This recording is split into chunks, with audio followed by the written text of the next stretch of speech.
learned weeks ago that the IRS had targeted conservatives. So why did the president say he didn't find out about it until May the 10th? Watching the news.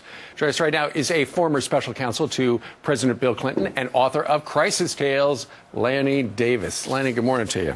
Good morning, Steve. Well, according to the New York Times today, the White House chief counsel learned of the IG's audit about a month ago, three weeks ago, about the same time that Jack Lew, who is currently the Treasury Secretary, learned about it. What should happen to her? I mean, if she's the White House's top lawyer, you would think she would say, hey, Mr. President, we got a problem here. Well, look, I'm second-guessing somebody who's in one of the most powerful positions in the White House purely on a crisis management technique basis. She's a great lawyer. She has a lot of outstanding achievements in her life. I think she's in the wrong job if she doesn't see her position, giving the president a heads up even before there are final conclusions. Just on a crisis management, media, political basis, the president should say, I need a heads up just to be ready in case this develops. That's all I've said, and I think she's in the wrong job if she doesn't see her position as a crisis manager as much as a lawyer. So if she got that information and she just sat on it and didn't tell anybody, should she be fired? I wouldn't say firing is the right word. I think ask her to resign?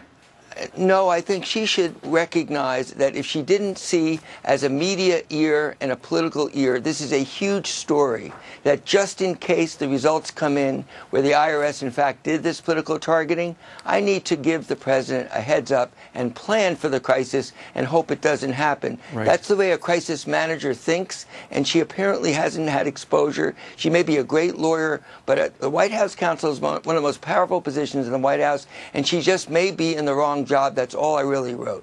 Well, maybe, Lanny, this is the strategy of this White House, and that is to keep the president in the dark so that when something hits the fan, you can say, I saw it on the news, because we've been hearing a lot of that lately.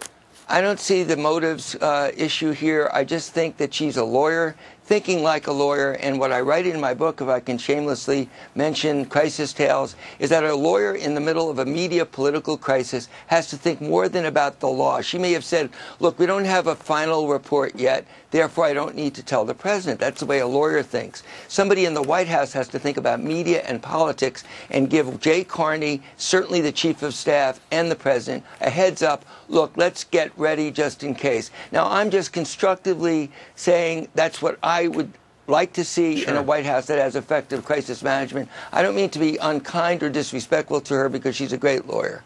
You know, Harry Truman famously said the buck stops here, talking about the presidency of the United States. Doesn't this ultimately rest at the desk of the president? Well, the president has not been a great crisis manager. I mean, he's the president of the United States, but he's got to look ahead of the story, get ahead of the story. He really hasn't done that. On a number of occasions, he's laid back, waited for others to define the message, and then he tries to react. And I think, you know, I voted for him, I support him, but he's not great at getting out in front of a lot of these stories. But his popularity and approval ratings have been unaffected by all this, so he may be doing it the right way, and I may have the wrong advice here. Yep. All right. Lanny Davis, he's an expert at crisis management. Join us from the D.C. Bureau. Lanny, thank you very much. Thanks. All right. All right, straight ahead, you're looking live at what is left of a neighborhood destroyed by deadly tornadoes, just wiped out. We're going to take you there and tell you where storms are heading today.